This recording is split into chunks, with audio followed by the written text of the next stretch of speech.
ఎదుటి వారి ఎడల దీన మనస్సు అను వస్త్రము ధరించుకొని మిమ్మును అలంకరించుకొనుడి.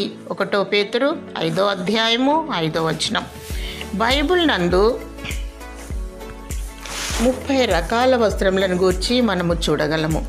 అందులో ప్రతిష్ఠిత వస్త్రాలు, సేవా వస్త్రాలు, రక్షణ వస్త్రాలు, తెల్లని వస్త్రాలు, ప్రకాశమానమైన వస్త్రాలు కలిగి మనము రక్షణ మారు మనస్సు పొంది దినదినము మనం ప్రభు అయిన యేసుక్రీస్తు వారిని వెంబడిస్తూ మనకి మనం తగ్గించుకొని తగు మాత్రం వస్త్రముల చేత మరియు సత్క్రియల చేత అలంకరించుకొనవలెను.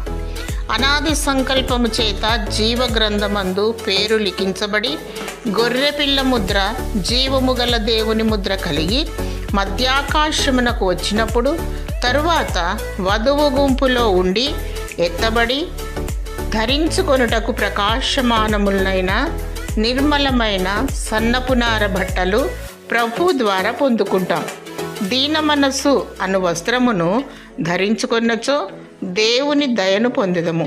దేవుడు మిమ్ములను లేవనెత్తి దీవించునుగాక.